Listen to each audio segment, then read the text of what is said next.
How's it, folks? I'm going to make banana loaf today.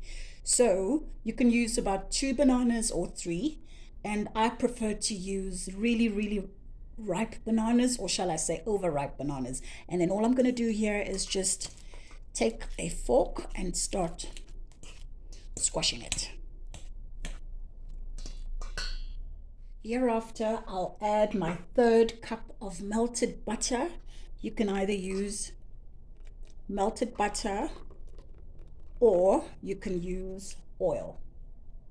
I'm going to keep a little bit of that butter so that I can use it to grease my baking tin. Some sugar. I have a half a cup of sugar here, brown sugar. You can use any sugar of your choice.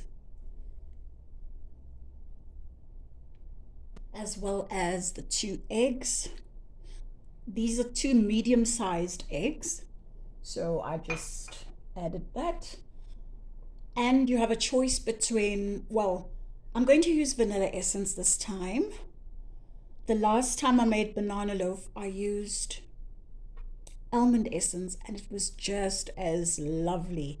So I think I'm tempted to use the vanilla essence today, and it'll give a wonderful taste. And I'm just going to add a teaspoon of vanilla essence. I'm pretty good at the measuring at this stage. If you know you can't measure, just use a teaspoon. And hereafter, I will just stir.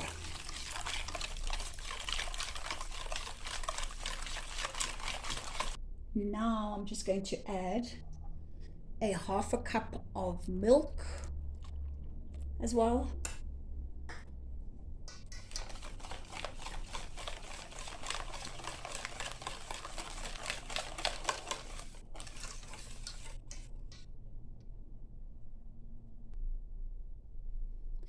After you've stirred everything and you've made sure that everything is well,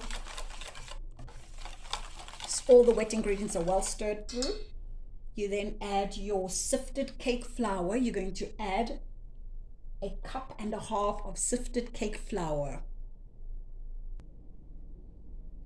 And so what I've added to the wet ingredients is just the cake flour, a cup and a half of cake flour, and then I have a 1/4 teaspoon of cinnamon powder. I've sifted both these items. I've sifted them because we want the cake to be light and fluffy and moist. And so now I'm just going to add a 1/4 teaspoon of salt. Add too much, let me rather do this on the side. I have a really heavy hand, so just for taste, a 1/4 teaspoon of salt, and you add it. And then we mix the ingredients really well.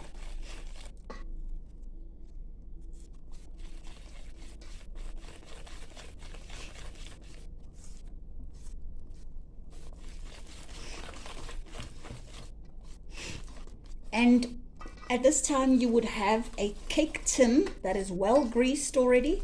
I kept a little bit of butter, melted butter, so that I could just use that butter to grease my pan. You can use oil as well.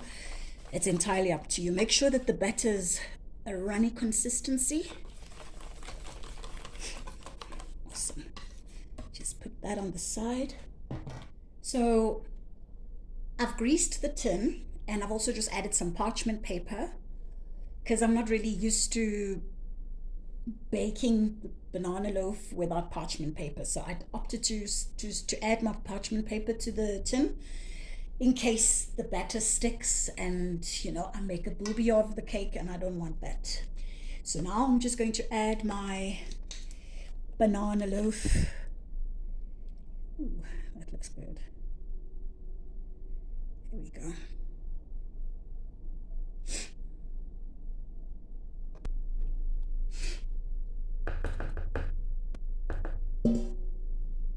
All right, so now I'm just going to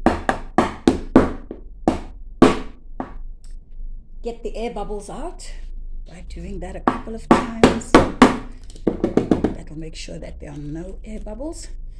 Remember that you have preheated your oven to 180 degrees Before you even start, you should have preheated your oven to 180 degrees, and now I'm going to place this. It's ready to bake. We're going to bake it for 45 minutes to 50.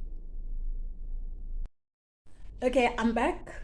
So it's been 45 to 50 minutes, and the cake has baked through thoroughly. Look how beautiful that looks. Doesn't that look pretty? So it's really hot. I'm going to use my oven mitts, and I'm going to get this thing out of the cake tin.